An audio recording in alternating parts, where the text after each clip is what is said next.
Agora no livro de Ruth, no capítulo 1, onde nós estaremos dando continuidade à nossa exposição nesse livro que tanto tem falado aos nossos corações e que poderemos considerar assim como um evangelho, o evangelho segundo Ruth, que tanto tem falado acerca do Senhor Jesus Cristo e tanto tem falado acerca do seu amor para com o seu povo.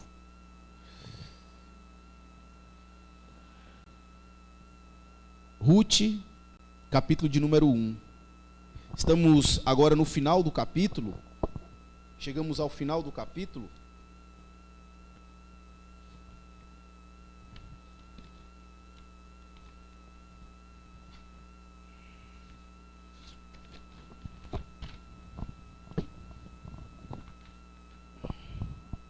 Nós iremos expor nessa noite, irmãos, do versículo 19 até o versículo de número 22. Essa será a porção que iremos pregar essa noite. Contudo, nós iremos ler todo o capítulo para podermos rememorar o contexto e tudo o que desenrolou antes, até chegarmos na porção citada. Ruth, capítulo 1, iremos ler todo o capítulo, mas a exposição será do versículo 19 até o versículo de número 22.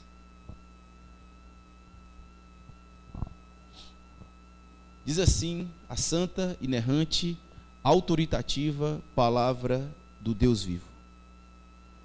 Nos dias em que julgavam os juízes, houve fome na terra, e um homem de Belém de Judá saiu a habitar na terra de Moabe, com sua mulher e seus 2 filhos. Este homem se chamava Elimeleque, e sua mulher Noemi. Os filhos se chamavam Malom e Quilion, efrateus de Belém de Judá. Vieram à terra de Moabe e ficaram ali. E morreu Elimeleque, marido de Noemi, e ficou ela com os seus 2 filhos, os quais casaram com mulheres moabitas. Era o nome de uma órfã, e o nome da outra Ruth, e ficaram ali quase 10 anos. Morreram também ambos, Malom e Quilion, ficando assim a mulher desamparada de seus 2 filhos e de seu marido. Então se dispôs ela com suas noras e voltou da terra de Moabe, porquanto nesta ouviu que o Senhor se lembrara do seu povo, dando-lhe pão. Saiu, pois, ela com suas 2 noras do lugar onde estivera, e indo elas caminhando de volta para a terra de Judá, disse-lhe Noemi: Ide, voltai cada uma à casa de sua mãe, e o Senhor use convosco de benevolência, como vós usastes com os que morreram e comigo. O Senhor vos dê que sejais felizes, cada um em casa de seu marido. E beijou-as. Elas, porém, choraram em alta voz. E lhes disseram: Não, iremos contigo ao teu povo. Porém Noemi disse: Voltai, minhas filhas. Por que iríeis comigo? Tenho eu ainda no ventre filhos, para que vos sejam por maridos? Tornai, filhas minhas, ide-vos embora, porque sou velha demais para ter marido. Ainda quando eu disseste: tenho esperança, ou ainda que essa noite tivesse marido e houvesse filho, esperá-los-íeis até que viessem a ser grandes? Abster-vos-íeis de tomardes maridos? Não, filhas minhas, porque por vossa causa a mim me amarga o ter o Senhor descarregado contra mim a sua mão. Então, de novo, choraram em voz alta. Orfa, com um beijo, se despediu de sua sogra, porém Ruth se apegou a ela. Disse Noemi: Eis que a tua cunhada voltou ao seu povo e aos seus deuses. Também tu, volta após a tua cunhada. Disse, porém, Ruth: Não instes para que eu te deixe e me obrigue a não seguir-te? Porque aonde quer que fores, irei eu, e onde quer que pousares, ali pousarei eu. O teu povo é o meu povo, o teu Deus é o meu Deus. Onde quer que morreres, morrerei eu, e aí serei sepultada. Faça-me o Senhor o que bem lhe aprouver, se outra coisa que não seja a morte me separar de ti. Vendo, pois, Noemi, que de todo estava resolvida a acompanhá-la, deixou de insistir com ela. Então, ambas se foram, até que chegaram a Belém. Sucedeu que, ao chegarem ali, toda a cidade se comoveu por causa dela, e as mulheres diziam: não é esta Noemi? Porém ela lhes dizia: não me chameis Noemi, chamai-me Mara, porque grande amargura me tem dado o Todo-Poderoso. Ditosa eu parti, porém o Senhor me fez voltar pobre. Por que, pois, me chamaríeis Noemi, visto que o Senhor se manifestou contra mim, e o Todo-Poderoso me tem afligido? Assim voltou Noemi da terra de Moabe, com Rute sua nora, a moabita, e chegaram a Belém, no princípio da cega das cevadas. Amém. Graças a Deus. Vamos orar ainda, meus irmãos, mais uma vez ao Senhor, pedindo a Ele que nos dê graça e que possa esclarecer essa passagem diante dos nossos olhos, para que possamos ver as maravilhas dos mistérios do Senhor aqui contidos. Oremos ao nosso Deus. Bondoso Deus e Pai do nosso Senhor e Salvador Jesus Cristo, Deus triuno, verdadeiro, vivo e poderoso, pedimos ao Senhor mais uma vez, ó Deus, nessa noite, que Tu queiras falar conosco. Estamos sedentos, ó Deus, da Tua voz. Precisamos, ó Deus, ouvir a Tua palavra. É verdade que não merecemos, nenhum de nós aqui merece a graça do Senhor, a compaixão do Senhor. Nenhum de nós merece a Tua misericórdia. Somos um povo rebelde que constantemente se desvia da Tua lei. Por que o Senhor falaria conosco? Ó Deus, se Tu deter os Teus olhos apenas em nossos pecados, nenhum de nós subsistiremos. Por isso, ó Deus, que suplicamos, que por amor a Ti mesmo, por amor ao Teu nome, por amor ao nome do Senhor que Tu puseste sobre nós, sobre a Tua igreja, Tu fale conosco essa noite, por amor ao Teu Filho Jesus Cristo, que morreu pelo Teu povo, que verteu o Seu sangue pelo Teu povo, por amor a Ele, ó Deus, Tu fale com a Tua igreja, que nós possamos ser exortados, ensinados, consolados, possamos tomar um rumo em nossas vidas, uma direção em nossos caminhos. Ó Deus Santo, não nos deixe na condição em que nós nos encontramos, que possamos sair daqui diferentes do modo como entramos, visitados pelo Senhor, com o Senhor sendo glorificado em nossos corações, em nossas almas. Faz assim, Senhor Deus, para a glória mesmo do Teu santo nome. E pedimos, e Te peço também, Senhor Deus, por mim, que a Tua suficiência seja maior do que a minha insuficiência, como de fato é, que ela abasteça o que me falta, ó Deus, que naquilo que eu sou falho, naquilo que me falta, Tu possas completar, para que possa transmitir à Tua igreja o verdadeiro ensino, a verdadeira compreensão do que essa passagem tem para nos transmitir. Ó Deus bendito, apesar de mim, das minhas fraquezas, deficiências e constantes pecados, apesar da minha pequenez e debilidade, Tu possas, ó Deus, atender a oração do Teu povo e falar conosco essa noite. Glorifica, Senhor, o Teu nome, edifica a Tua igreja, exalta o nome do nosso Senhor Jesus Cristo. É o que Te pedimos, em nome dEle. Amém.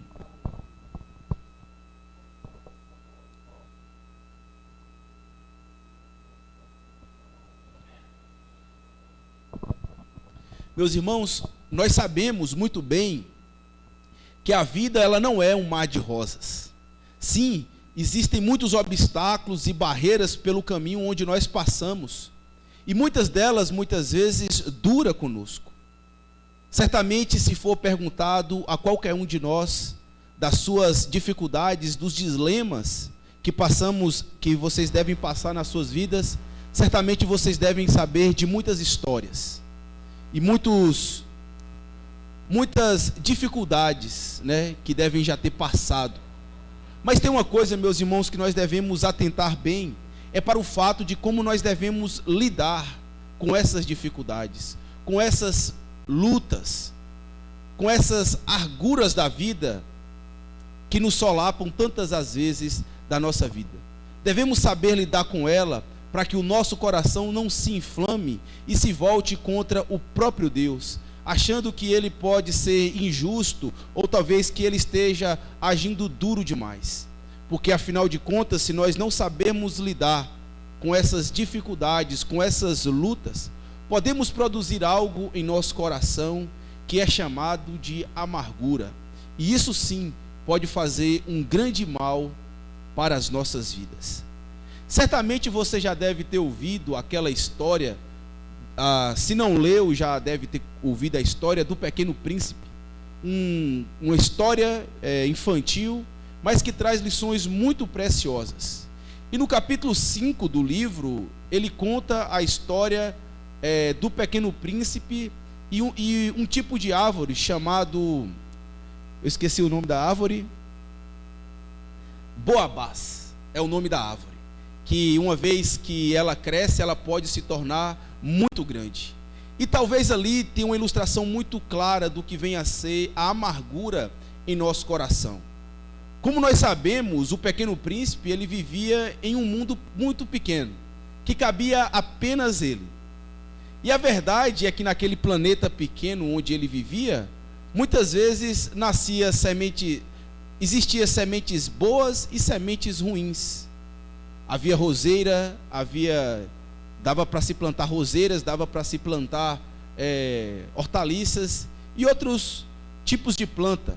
Mas crescia também um tipo de árvore, né, chamado boabá, né, que uma vez grande, ela poderia tomar todo o planeta dele, porque de tão grande que era e tinha raízes tão profundas, que ela poderia até mesmo tornar o planeta do Pequeno Príncipe em um grande colapso.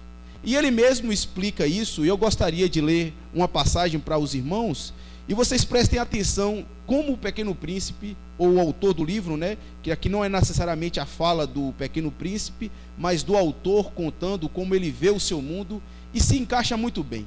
Veja como ele diz: com efeito, no planeta do príncipezinho, havia, como em todos os outros planetas, ervas boas e más. Por conseguinte, sementes boas de ervas boas, semente más de ervas más. Mas as sementes são invisíveis. Elas dormem no segredo da terra, até que uma cisme de despertar. Então ela espreguiça e lança timidamente para o sol um inofensivo galhinho. Se for de roseira ou de rabanete, podemos deixar que cresça à vontade, mas quando se trata de uma planta ruim, é preciso arrancar logo, mal a tenhamos conhecido. Ora, havia sementes terríveis no planeta do príncipezinho, as sementes de boabá. O solo do planeta estava infestado, e um boabá, se a gente custa a descobri-lo, nunca mais se livra dele. Atravanca todo o planeta, perfura-o com suas raízes, e o planeta é pequeno, e os boabás numerosos. O planeta acaba rachando, né? As sementes de boabás eram pequenininhas, mas uma vez que ela crescia, ela poderia tomar tanta proporção que o planeta do Pequeno Príncipe, como era pequenininho, poderia ser devastado por ela, destruído por ela. Afinal de contas, ela tinha raízes tão profundas que poderia tomar conta de todo o planeta. A raiz de amargura, meus irmãos, é semelhante a essa árvore de boabás, né? Como uma semente de boabás.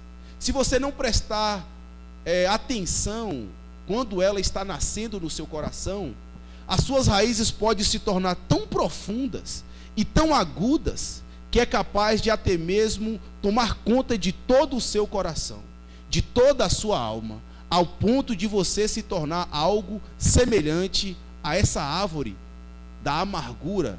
É capaz de você se tornar uma pessoa amarga, triste, infeliz, e, infelizmente, insatisfeita com Deus, o que na verdade é o fruto que a amargura traz em nossos corações.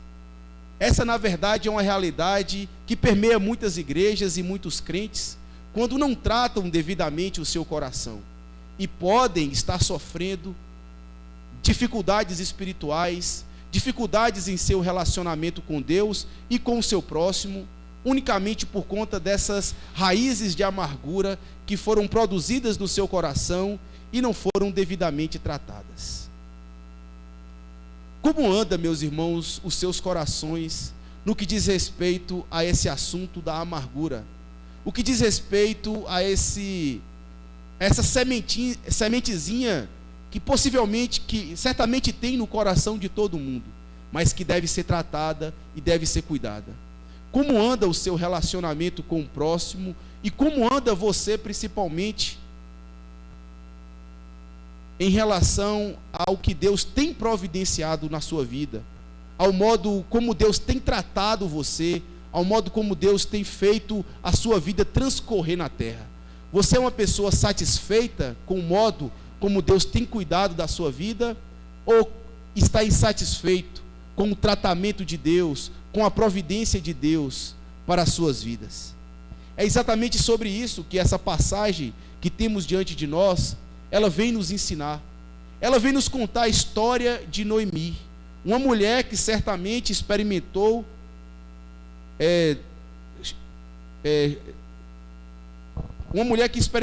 duros golpes da vida. Ela perdeu o seu marido, ela perdeu o seu filho, ela estava em uma cidade desconhecida, perdeu todos os bens que estavam lá. Como será que Noemi lidou com essa situação? E o que nós veremos, meus irmãos, é que Noemi, ela não tratou devidamente a semente de Boabás que nasceu dentro do seu coração, de tal modo então que ela se tornou uma pessoa amargurada, insatisfeita com Deus, a ponto de até mesmo culpar a Deus pela triste realidade que a sua vida estava passando nesse momento. Ela reconhece que foi Deus quem fez tudo aquilo com ela, mas ela não mostra nem mesmo um pingo de alegria, um pingo de satisfação, ou até mesmo um reconhecimento de que Deus está fazendo tudo aquilo para o bem dela. A raiz de amargura, meus irmãos, ela trazem consequências terríveis em nosso coração. E é exatamente isso que nós iremos ver nessa noite. Nós veremos algumas consequências, ao exemplo aqui de Noemi, do que a amargura pode causar em nosso coração. Isso serve de alerta para mim e para você, se por acaso está insatisfeito com a vida que Deus tem lhe dado, com o modo como Deus tem provido a sua vida. E a primeira coisa que nós veremos, meus irmãos, como consequência da amargura em nossos corações, é que a amargura ela nos impede de sermos agradecidos a Deus. Essa é uma das primeiras consequências que a amargura traz em nosso coração. Passamos a ser pessoas ingratas para com Deus. A segunda coisa que nós veremos essa noite, como consequência das amarguras em nosso coração, é que a amargura ela muda a nossa personalidade. Isso mesmo. Ela não somente nos torna pessoas ingratas, mas ela muda a nossa personalidade. Em terceiro lugar, nós veremos que a amargura também torna defeituosa a nossa visão sobre Deus. Ela distorce o modo como Deus é, e meio que observamos Deus de um modo embaçado, sem compreender devidamente o Deus que está infligindo aquele tratamento em nós. E em quarto e último lugar, meus irmãos, nós veremos que a amargura também nos impede de ver a misericórdia de Deus. São exatamente essas as consequências que a amargura traz no nosso coração. À luz dessa passagem que nós observamos, ela nos torna pessoas ingratas para com Deus, ela muda a nossa personalidade, ela torna defeituosa a nossa visão sobre Deus e nos impede de ver a misericórdia de Deus em nossas vidas. Como é que está o seu coração com respeito à amargura. Será que você é uma pessoa amargurada, ingrata e insatisfeita com o modo como Deus tem tratado você? Vejamos, meus irmãos, o que se passa com Noemi.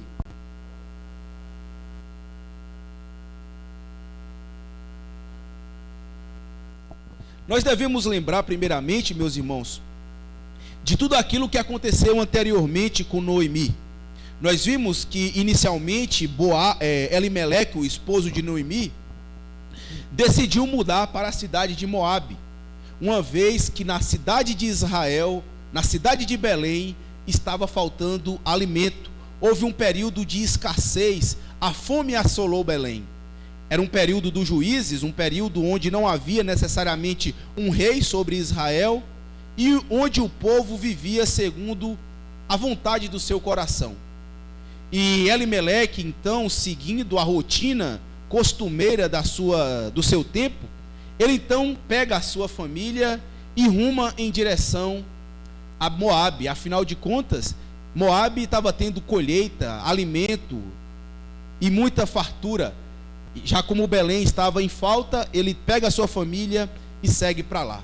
Só que aquilo que parecia para Elimeleque sinal de prosperidade, se tornou nada mais, nada menos do que um resultado de infortúnios. Afinal de contas, Elimeleque morreu também, Elimeleque morreu, os filhos dele se casaram com mulheres moabitas, e em seguida eles também morreram, e acabou que eles, naquela situação, ficaram pobres, sem recursos, e Noemi, já velha, se viu sozinha naquela cidade, com as suas 2 noras, moabitas também. Acontece que Noemi ouviu dizer, depois de um certo tempo, que na cidade de Belém voltou-se a ter fartura de alimento. Noemi passou nada mais, nada menos do que mais de 10 anos na cidade de Moabe. E depois desses 10 anos, então, Deus visita Belém e passa então e volta novamente o tempo de fartura. Noemi pega as suas 2 noras e segue novamente para Belém. Procura deixar a cidade de Moabe e volta novamente para Belém. No meio do caminho, ao pensar em toda a desventura que Deus tinha feito a sua vida passar, ela então aconselha as suas noras a voltar para a cidade de Belém, para a cidade de Moabe. Ela insiste com as suas noras. Uma, na verdade, Orfa, decide voltar. Afinal de contas, Noemi usou argumentos fortíssimos para que ela pudesse não permanecer com Noemi. Mas, por incrível que pareça, a outra nora dela, Ruth, ao ver aqueles argumentos, ela se sentiu meio que insuficiente. Afinal de contas, algo novo aconteceu no coração de Ruth. No tempo em que ela convivia com Elimeleque e Noemi, ela ouviu de fato as palavras do Deus de Israel. Ela conheceu a história da lei, ela conheceu tudo o que Deus havia feito com o seu povo. E por incrível que pareça, o Espírito Santo de Deus converteu o coração de Noemi, de Ruth. Obrigado, meu. Converteu o coração de Ruth. E aqui nós vemos uma prova de lealdade que Ruth faz para com Noemi. E aqui Ruth, ela faz essa declaração maravilhosa que encontramos aí no versículo 16 até o versículo de número 18, dando prova da sua fidelidade, dando prova da sua lealdade, dando prova do seu amor para com Noemi. E nós vimos isso no sermão passado, onde essa bondade dela, essa lealdade dela estava fundamentada, nada mais, nada menos, no que o Deus de Israel.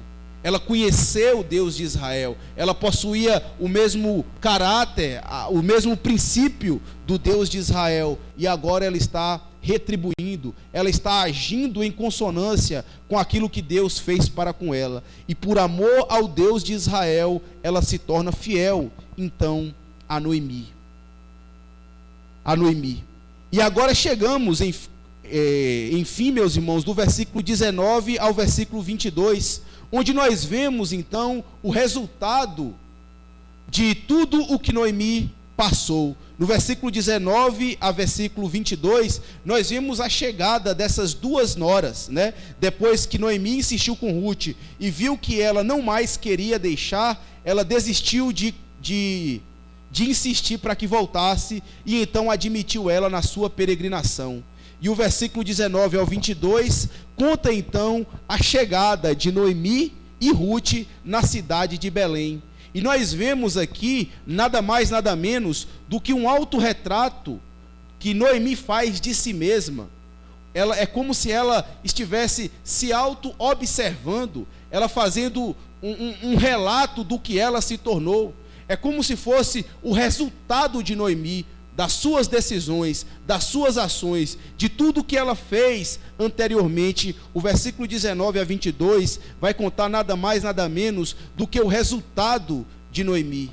E o que nós vemos aqui é que Noemi, ao olhar para tudo o que Deus fez na sua vida, ela se mostra como alguém insatisfeita, ela se mostra como alguém amargurada, ela se mostra como alguém que culpa a Deus por todos os infortúnios que ela experimentou na sua jornada até aqui. E a primeira característica que nós observamos aqui em Noemi, no início dessa passagem, meus irmãos, é uma certa ingratidão para com Deus e por tudo que Ele havia feito para com ela. Veja, por exemplo, o versículo 18 e o versículo 19. Vendo, pois, Noemi, que de todo estava resolvida acompanhá-la, deixou de insistir com ela. Então ambas se foram até chegaram a Belém. Sucedeu que, ao chegarem ali, toda a cidade se comoveu por causa dela, e as mulheres diziam: não é esta Noemi? Aqui, meus irmãos, nós vemos que Noemi, em momento nenhum, no percurso da sua jornada, ela sequer agradeceu a Deus por ter chegado em Belém, ou por qualquer bondade que Deus tenha realizado por ela. Será que Noemi não tinha de fato motivos para ser agradecida a Deus, uma vez que ela acabara de chegar na cidade de Belém? Quando nós observamos de fato as pessoas da cidade, ao mencionarem o nome dela, ela diz assim: não me chame de Noemi, chamai-me de Mara. Mara, na verdade, significa amargor, amargura, né? Na palavra original. E era exatamente desse modo como Noemi se enxergava. As mulheres da cidade perguntavam: não é esta Noemi? Ela simplesmente dizia: não me chameis Noemi, chamai-me Mara. Por quê? Porque porém dizia: não me chameis Noemi, chamai-me Mara, porque grande amargura me tem dado o Todo-Poderoso. Era assim que ela enxergava a sua vida. Ela via a sua vida como resultado e fruto de amargura, de percalços difíceis, e de que Deus a tratou de forma muito dura. Mas ela sim tinha muitas razões para agradecer a Deus. Ela tinha muitas razões para ver a bondade de Deus sobre ela. E ela não se sentiu em nenhum momento motivada para agradecer a Deus. A primeira manifestação de bondade de Deus para com Noemi está bem relatado aqui. Ela de fato chegou na cidade onde ela nunca deveria ter chegado. Deus fez com que ela voltasse novamente para a cidade do pacto, para a cidade da promessa, para a terra que Deus havia prometido para Abraão. Ela estava condenada a morrer em Moabe e a sua geração ficar esquecida pelos tempos. Mas Deus, por sua graça, trouxe Noemi de volta, e agora ela está em Belém novamente. Não apenas isso, ela de fato perdeu o marido, perdeu filhos, perdeu tudo o que tinha, mas ela ganhou uma nora fidedigna a ela, uma nora que abandonou tudo por causa dela, que deixou os seus deuses, deixou as suas famílias, deixou tudo o que tinha para ficar com Noemi até o dia em que ela morresse. Ela mesmo disse que outra coisa senão a morte há de me separar de ti. Onde você morrer, eu morrerei. Onde você ser sepultada, eu serei sepultada juntamente com você. De modo nenhum eu te deixarei sozinha. E não apenas isso, meus irmãos. Noemi, ela poderia até mesmo ter se alegrado pelo fato de ouvir palavras tão calorosas vindo de alguém de uma cidade completamente desconhecida. Que sogra não sentiria uma alegria no seu coração ao ouvir palavras tão declarativas de amor e de fidelidade para com alguém? Mas nós não vemos em momento nenhum Noemi manifestar um pingo de gratidão. Ela nem sequer agradece a Ruth pela palavra que ela havia dito. Era para ao menos uma lágrima correr dos seus olhos, mas simplesmente ela vira as costas e diz: vamos para Belém. Você quer ir? Então vamos. A responsabilidade fica sobre as suas costas. E o resultado dessa Noemi que nós vemos diante de nós, mesmo depois de Deus ter feito ela retornar novamente para a sua casa, mesmo de Deus dar alguém tão fidedigna a ela, mesmo Deus cuidar da vida dela, ela estando em desobediência, ela não viu nisso motivo para agradecer a Deus. Ela simplesmente viu que Deus tratou ela de forma muito dura, muito amarga, muito difícil, e por isso sequer ela levanta um voto de gratidão ao Senhor. Como anda, meus irmãos, a sua gratidão diante de Deus? Você tem sido alguém agradecido a Deus pela maneira como Ele tem tratado a sua vida? Ou você acha que Deus tem tratado duro demais para com você? Quanto tempo no seu dia você para, ora e agradece a Deus pela sua família? Você para e ora e agradece a Deus por você estar vivo?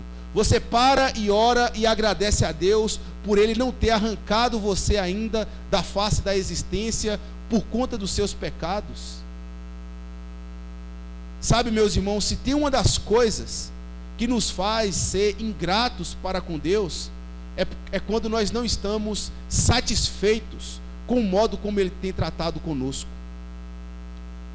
E tem um exemplo muito claro disso nas Escrituras, e certamente você conhece, que é a história da filha de Saul, a esposa de Davi, a Mical, a quem casou com Davi. Certamente você se lembra daquele episódio em que Davi estava, em que a Arca da Aliança foi tirada do povo de Deus, e ficou 20 anos dentro do povo dos filisteus. E depois desses 20 anos, então, Davi consegue resgatar novamente a Arca da Aliança e trazer novamente para a cidade de Sião, onde nunca deveria ter saído, introduzi-la novamente no templo. Na verdade, Davi chamou os levitas, fez uma festa, matou muitos bois, havia muita gratidão por parte de Davi e por parte do povo. E a tal ponto que Davi, ao chegar na cidade, ele começa a dançar, pular e extravasar a sua alegria por conta daquela bênção que Deus tinha dado novamente a Israel, de ter a Arca da Aliança novamente dentro dos muros de Jerusalém. Mas Mical, ao ver aquela cena de Davi, desprezou ele no seu coração. As palavras de Mical em 2 Samuel, no capítulo 6, foram exatamente essas. Os irmãos não precisam abrir, eu mesmo vou ler. Ao entrar a arca do Senhor na cidade de Davi, Mical, filha de Saul, estava olhando pela janela, e vendo o rei Davi, que ia saltando e dançando diante do Senhor, o desprezou no seu coração. Voltando Davi para abençoar a sua casa, Mical, filha de Saul, saiu a encontrar-se com ele e lhe disse: que bela figura fez o rei de Israel, descobrindo-se hoje aos olhos das servas de seus servos, como sem pudor como sem pudor se descobre um vadio qualquer. Veja que palavras ásperas, palavras duras que Mical acabou de dizer para o seu marido, logo após de um grande feito que ele havia realizado e trazido novamente a arca da aliança para a terra de Israel. Era para que ela desse um abraço, fosse juntamente com Davi e se alegrasse junto com ele, mas não é isso que ela faz. Ela despreza ele no seu coração.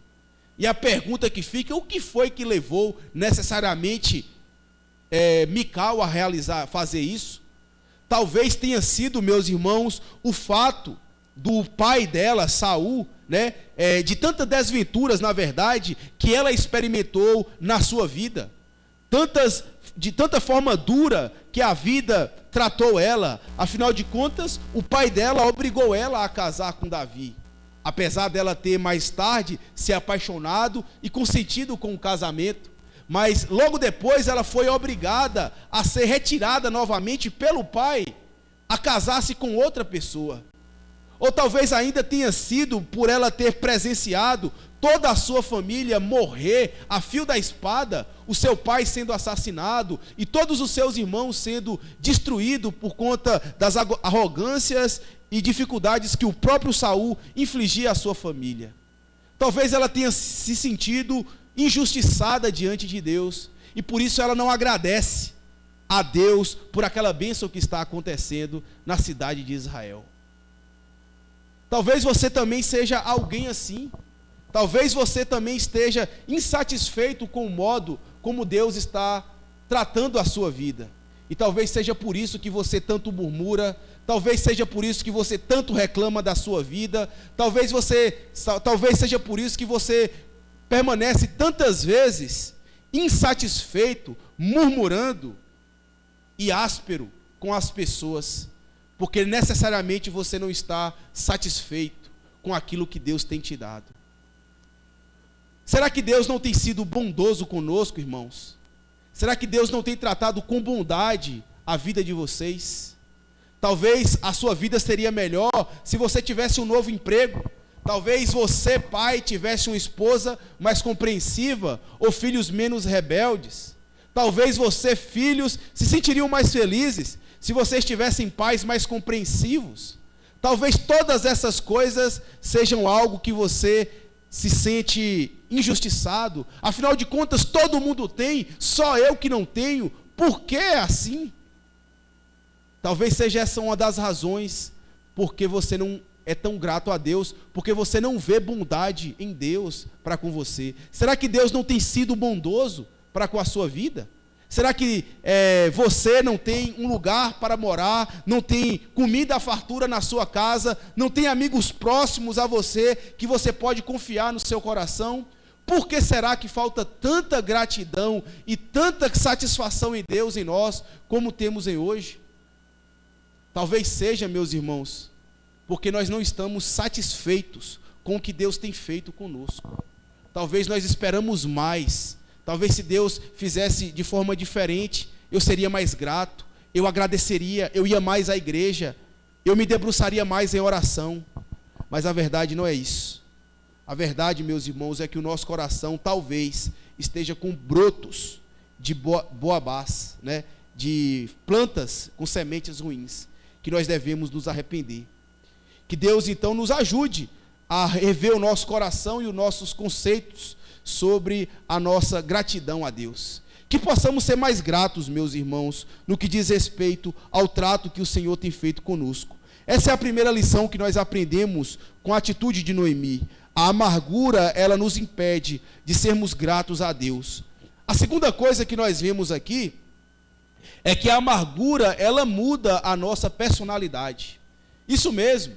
Certamente você já viu uma pessoa que tempos atrás era mais sorridente, mais feliz, mais alegre, e com o passar do tempo, ela se tornou uma pessoa mais ranzinza, mais carrancuda, mais áspera.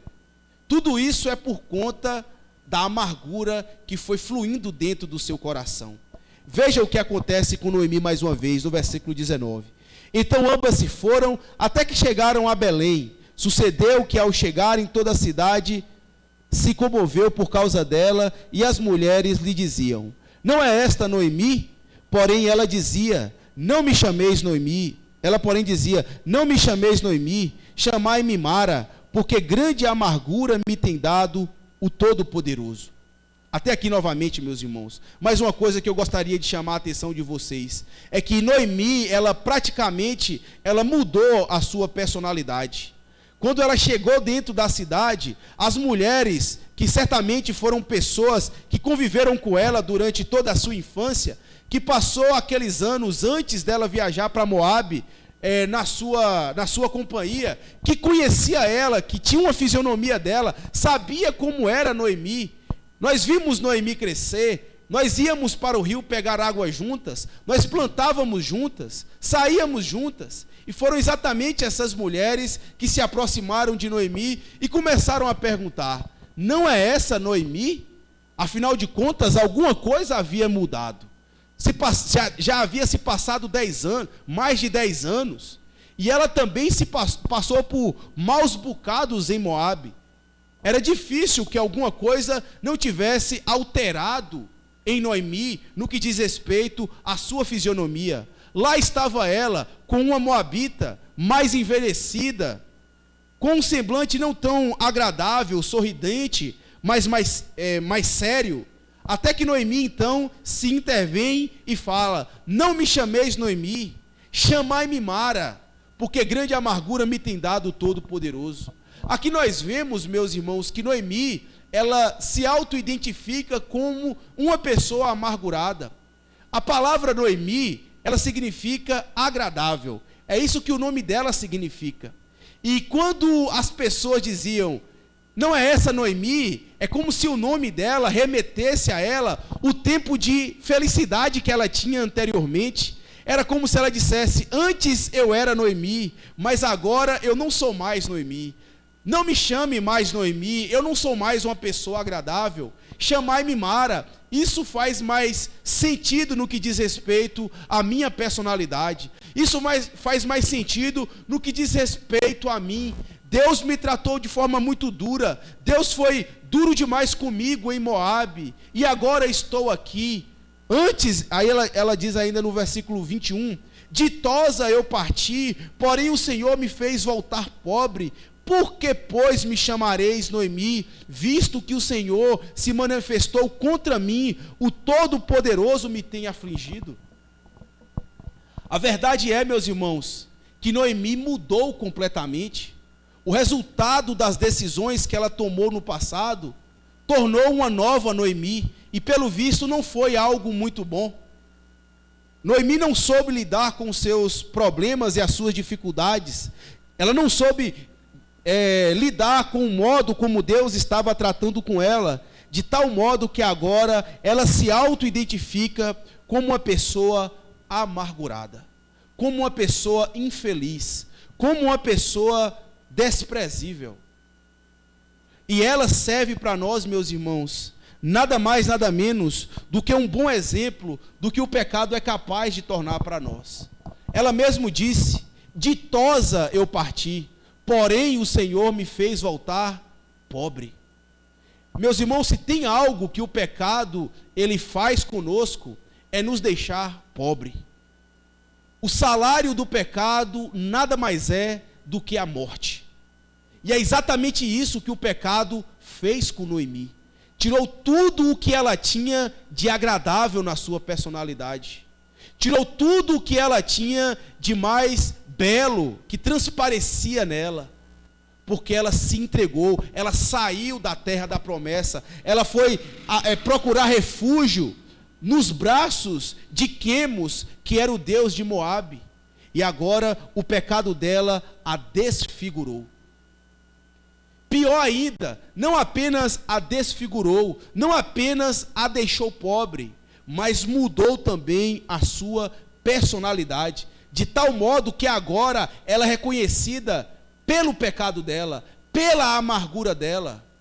E aqui nós vemos uma característica do que o pecado é capaz de fazer conosco. O pecado, meus irmãos, tem capacidade de mudar a nossa personalidade. O pecado tem capacidade de tirar aquilo que há de melhor em nós. Tem a capacidade de desfigurar a imagem de Deus que está em nós. A pessoa que se entrega ao pecado, ela é destruída pelo pecado. Ela tem a sua personalidade deformada pelo pecado. O pecado tira tudo o que há de bom nela, e em especial o Deus dela. Não é à toa, meus irmãos, que muitas vezes nós vemos pessoas que se entregam ao pecado ser identificado pelo seu próprio pecado. Por exemplo, quando você vê alguém que é uma pessoa dada à mentira, muito facilmente ela é reconhecida como uma pessoa sem confiança, uma pessoa mentirosa. Ela é transparecida como alguém que nós não podemos confiar, não se escreve o que essa pessoa fala. É como se o pecado, ela fosse identificada pelo pecado dela. Ou então uma pessoa que se entrega à bebida. Uma pessoa que se entrega à bebida e tem a bebida como algo primário na sua vida, o vício em especial, não necessariamente, mas qualquer tipo de vício, quer seja bebida, quer seja a droga ou qualquer coisa, ela é identificada pelo pecado dela. Por exemplo, quando é alguém embriagado, ele diz, ali é um bêbado, ali é uma pessoa entregue ao alcoolismo, porque o pecado personifica na pessoa, a pessoa passa a ser reconhecida pelo pecado dela. É isso que o pecado faz com a nossa personalidade. Ela tira tudo o que há de bom, não fica nada em nós, porque o preço do pecado é a morte.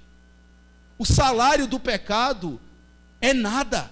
A pessoa vai em busca de uma satisfação, a pessoa vai em busca de algum prazer, talvez até tenha, mas depois vem a amargura, a insatisfação, a tristeza, a dor, a insatisfação.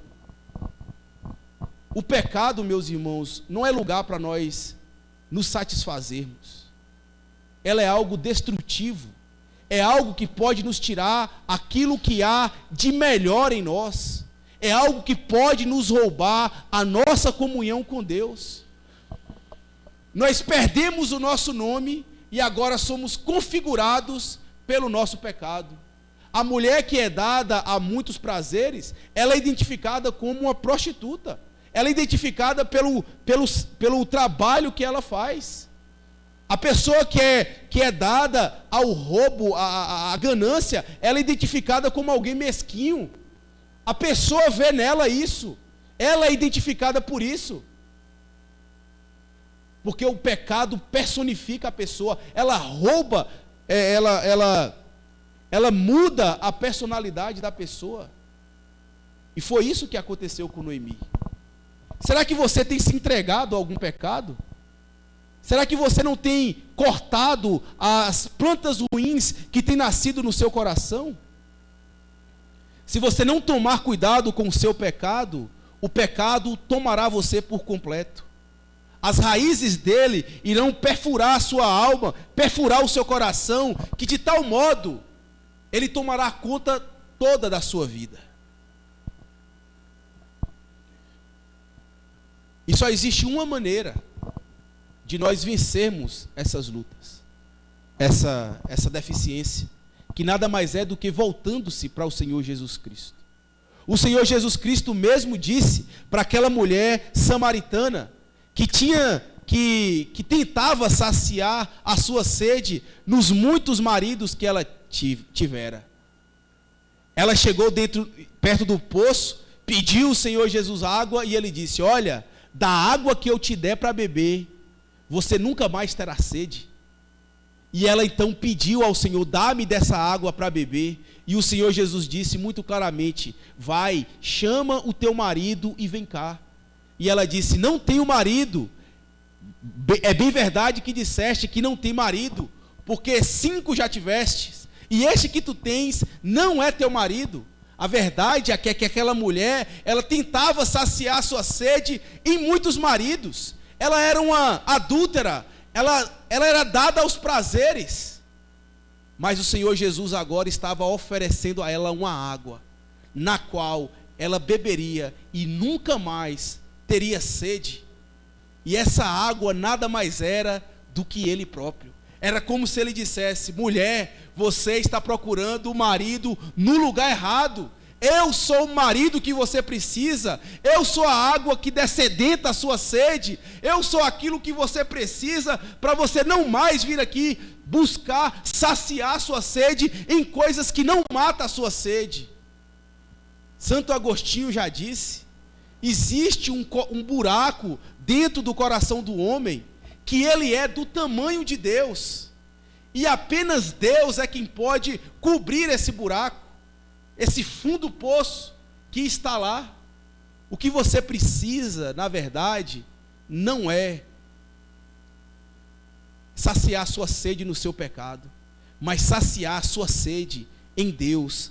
Lá há água em abundância para dessedentar a nossa alma. Ah, meus irmãos, quando nós bebemos dessa água, nós não temos mais a personalidade do pecado. A verdade é que Deus, Ele nos dá o seu Espírito, e agora a imagem de Deus é restaurada em nós, de tal modo que somos agora transformados à imagem do Senhor Jesus Cristo. Aquilo que o pecado havia roubado, desfigurado em nós, agora pela graça espiritual de Deus, por meio do seu Espírito Santo, é agora renovada, restaurando a imagem que foi perdida, restaurando agora a imagem de Cristo em nós. É como se Ele estivesse agora resgatando o que o pecado roubou, aquilo que o pecado destruiu, e agora forma no coração e no caráter de cada um daqueles que receberam o Senhor Jesus Cristo, a personalidade do Senhor Jesus.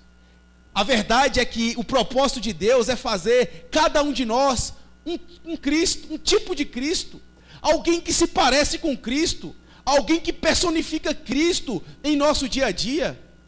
O pecado roubou, o pecado tirou, o pecado despersonificou, mas agora só Deus, por sua graça, pode fazer isso, restaurar essa imagem perdida em nós. Nós estamos perdendo, meus irmãos, quando vamos buscar dessedentar a nossa sede em águas que não matam a nossa sede. Sim, a amargura, ela muda a nossa personalidade, porque ela nada mais é do que um fruto do próprio pecado. A terceira lição que nós aprendemos aqui, meus irmãos, é que a amargura também, ela torna defeituosa a nossa visão sobre Deus. Noemi aqui, ela tem uma teologia correta, mas incompleta. Ela consegue perceber que Deus, Ele é todo poderoso, que foi de fato Deus quem fez aquilo com ela. É muito claro isso nas palavras de Noemi.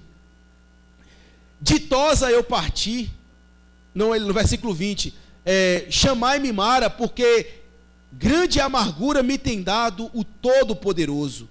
Ditosa eu parti, porém o Senhor me fez voltar pobre. Por que, pois, me chamareis Noemi, visto que o Senhor se manifestou contra mim, e o Todo-Poderoso me tem afligido?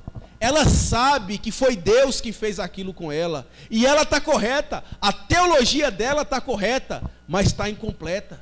Ela sabe que foi Deus quem infligiu todas aquelas dificuldades, a morte do seu marido, a morte dos seus filhos, a pobreza repentina na sua vida. Ela sabe que foi Deus quem fez isso, mas ela não vê a providência bondosa de Deus. Ela não vê que foi Deus que fez isso com ela, para que ela agora retornasse novamente para as sendas de Belém. Ela não consegue enxergar em Deus bondade nenhuma. Ela está tão amargurada que os seus olhos estão fechados para a bondade de Deus. Veja, ela tem agora uma nora que está disposta a morrer do seu lado.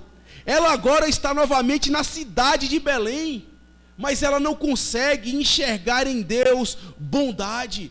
Ela só consegue ver a mão dura de Deus pesando sobre a sua vida. E é assim muitas vezes que nós agimos. É assim muitas vezes que quando nós estamos passando por algum tipo de aflição, dor e angústia, nós não conseguimos ver em Deus bondade para conosco. Nós achamos que Deus está tratando pesado demais. E isso, meus irmãos, é um modo defeituoso. Nós achamos que Deus só é bondoso conosco quando as coisas nos são favoráveis, quando as coisas são boas. Mas quando as coisas andam ruins, nós começamos a pensar: Deus está irado, Deus pesa demais a mão, Deus está sendo muito duro. Sim, Deus é justo, mas Ele age com bondade, com mansidão e com propósitos. Certamente essa dificuldade, essa dura realidade que você está passando, certamente isso que você está experimentando hoje na sua vida, pode ser sim correção de Deus, mas tem um propósito extremamente glorioso. Todas as coisas cooperam para o bem daqueles que amam a Deus e que foram chamados segundo o seu propósito. E Deus faz isso visando nada mais, nada menos do que o seu próprio bem. É para proteger você mesmo do seu próprio coração, é para proteger você mesmo dos seus próprios pecados e dos seus próprios vícios. Toda coisa ruim que vocês passaram, todas as coisas difíceis que experimentaram, Deus não fez simplesmente porque Ele tem prazer em pesar a mão. Ele fez para que nós pudéssemos então experimentar algo ainda melhor. Mas veja, Noemi não consegue enxergar isso. Para ela tudo é nebuloso, porque a amargura dela lhe fechou os olhos. E a amargura nos impede. Será que você consegue ver a bondosa mão de Deus sobre a sua vida? Apesar de tudo que você está passando, apesar de todas as dificuldades que você tem experimentado, você consegue enxergar que isso também é fruto da bondade de Deus? Se todas as coisas ruins que nos acontecessem fosse de fato porque Deus está pesando a mão sobre nós e não houvesse nenhum fastio de bondade, certamente o Senhor Jesus não tinha motivo para agradecer a Ele quando Ele esteve na cruz do Calvário, quando Ele foi excluído pelos lideranças, quando Ele foi abandonado pelos seus discípulos. Se tem alguém que poderia ser amargurado com Deus, porque Ele foi tirado todo o favor divino, essa pessoa é o Senhor Jesus Cristo. Mas mesmo assim, na cruz do Calvário, o Senhor Jesus achou motivos para dar glória a Deus. Ele disse: Pai, em tuas mãos eu entrego o meu espírito. Ele confiava que ainda que Deus estivesse agindo duro com ele, era para um propósito bom e glorioso. E de fato é. E assim é também nas nossas vidas, meus irmãos. Se tem algo que nós devemos aprender com o próprio Deus, é que nós devemos aprender a ser bondoso sem ser notado. Assim como Deus é e continua a abençoar. Se tem algo que nós devemos aprender, é exatamente isso. Deus é bondoso conosco e muitas das vezes nós não percebemos a sua bondade, mas nem por isso Ele deixa de ser bondoso para conosco. Muitas vezes nós queremos expressar a nossa bondade quando estamos sendo percebidos pelas pessoas, quando tem alguém olhando, queremos mostrar a nossa piedade, mostrar a nossa devoção, mostrar como somos pessoas de fato bondosas. Mas Deus já faz isso sem ser notado, e nós devemos fazer assim também. Ruth mesmo é um exemplo disso. Ruth aqui em momento nenhum é mencionada, mas ainda assim continua firme e leal a Noemi. Ela deixou tudo para ficar com Deus. Ela não precisava, para ser bondosa, de pessoas para ver. Ela simplesmente continuava a glorificar Deus, mesmo no anonimato. E é assim que nós devemos fazer. A glória de Deus ressalta melhor, meus irmãos, quando nós o glorificamos sem ser percebidos. Quem não percebe somos nós, mas Deus está percebendo, Deus está vendo. Aquele que de fato precisa ver, está vendo. E Ele há de recompensar. E é assim que o caráter dele transfigura nas pessoas. Você pode ver, quando menos sabemos de alguém que é dado ao Senhor, mesmo sem ser notado, ela chama a atenção, porque a sua bondade, o caráter de Deus se transfigura por meio dela. Sim, meus irmãos, devemos tomar cuidado com a amargura, porque ela torna defeituosa a nossa visão com Deus, a nossa visão por Deus. E a amargura também, ela nos impede de ver a misericórdia de Deus. Esse é o quarto e último ponto. Nós vemos isso no versículo de número 22. Veja o que diz aí o versículo de número 22. Assim voltou Noemi da terra de Moabe, com Rute sua nora, moabita, e chegaram a Belém no princípio da cega da cevada. Veja que coisa maravilhosa que está acontecendo aqui. Aqui é onde Deus carimba o seu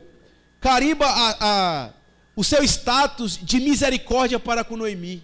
É onde ele demonstra categoricamente a bondade dele para com Noemi, mas Noemi não percebe, porque a sua amargura o impede de ver a misericórdia dele. Veja que Noemi chegou em Belém no princípio da cega da cevada. E o que era esse princípio da cega da cevada? Era o princípio da colheita, meus irmãos. Era o princípio em que era o tempo em que as pessoas já poderiam estar colhendo os frutos para se alimentar. Mas veja, Noemi chegou pobre, sem ninguém para poder fazer. Chegou pobre, sozinha, sem terra, sem propriedade, como ela imaginava. Mas ela chegou exatamente em um tempo de colheita, de fartura. E havia uma lei em Israel, onde o próprio Deus havia instituído, que no tempo da colheita não se poderia colher aquilo que caía das árvores. Aquilo que caía das árvores era para as órfãs e para as viúvas. E Noemi se encaixava muito bem nisso. Em qualquer propriedade que ela chegasse, ela poderia chegar na colheita e colher aquilo que foi caído do fruto, aquilo que caiu da árvore. Enquanto os senhores continuariam trabalhando, catando cada um os frutos dele. E foi exatamente nesse tempo em que ela chegou, uma viúva pobre. Mas poderia dizer, ela estava velha, ela não conseguia fazer isso. Mas ela tinha uma nora disposta a trabalhar por ela, a morrer por ela se fosse necessário. E ela necessariamente não estaria perdida em Belém. Ela estava cercada de pessoas conhecidas, pessoas que amavam, ela tinha a lei de Deus, ela tinha parentes chegados. Sim, a misericórdia de Deus estava com Noemi, mas nós não vemos Noemi enxergar essas coisas. Ela não vê a misericórdia de Deus para com ela, porque a amargura tomou o seu coração. Ah, meus irmãos, Deus é misericordioso, esse é o caráter de Deus. Talvez você nessa noite esteja pensando, Deus está irado demais comigo, Deus não tem mais amor por mim, Deus não me quer mais do seu lado. Olhe para esse exemplo aqui, uma mulher que literalmente abandonou a Deus, foi para um Deus totalmente diferente, e mesmo a contragosto, mesmo indesejada, mesmo insatisfeita com Deus, Deus dispensa sobre ela as suas ricas misericórdias. Que Deus é esse? Que outro Deus é igual a esse? Para que servir outro Deus que não esse, meus irmãos? Um Deus que por si só é bondoso, é misericordioso e agora vai sustentar Noemi. Isso aqui é a providência maravilhosa de Deus para com o seu povo. Deus trata com bondade, Deus trata com misericórdia, ainda que sejamos rebeldes. Ele tem propósitos bons para as nossas vidas. E nós veremos, meus irmãos, como Noemi foi aqui devidamente tratada por Deus a partir do capítulo 2. Aquela que há um tempo quase ficou extinta das gerações, nós veremos ao decorrer do livro que Deus mudou completamente a vida dela, que trouxe um libertador para ela, trouxe uma descendência para ela, e não foi qualquer descendência, a descendência do rei Davi, da linhagem pactual do Senhor Jesus Cristo. Nem ela imaginava o que estava para acontecer ainda na vida dela, porque ela serve ao Deus vivo e verdadeiro, o Deus de Israel. A amargura é um problema sério. A amargura pode nos impedir de ser gratos, pode nos impedir também, pode mudar a nossa personalidade, pode mudar a nossa visão de Deus e pode também mudar o modo como nós vemos a misericórdia de Deus. Devemos tomar cuidado com a amargura, meus irmãos. E mais uma vez eu gostaria de remeter ao livro do Pequeno Príncipe, onde nós vemos ali mais um conselho sábio, onde o Pequeno Príncipe ele diz assim, foi questionado para ele como é que ele poderia fazer para tirar aquelas árvores que cresciam e produziam raízes tão profundas e que poderia ser um dano terrível para o planeta dele. Ele disse assim, é uma questão de disciplina.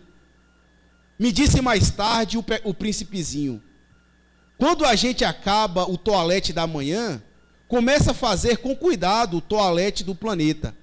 É preciso que a gente se conforme em arrancar regularmente os boabás, logo os que se distinguem das roseiras, com as quais muitos se parecem quando pequenos.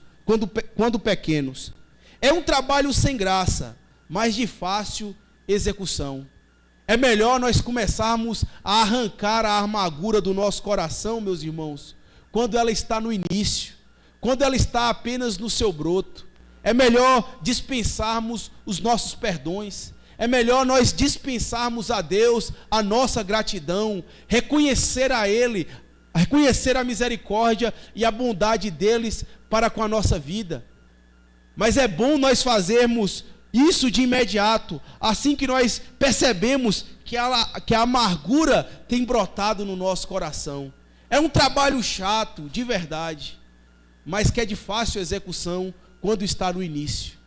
Mas quando está grande é mais difícil, mas ainda assim existe solução. Cristo é a solução para ele, para a nossa amargura.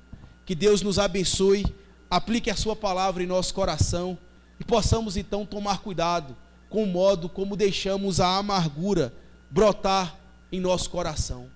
Que Deus nos ajude. Oremos.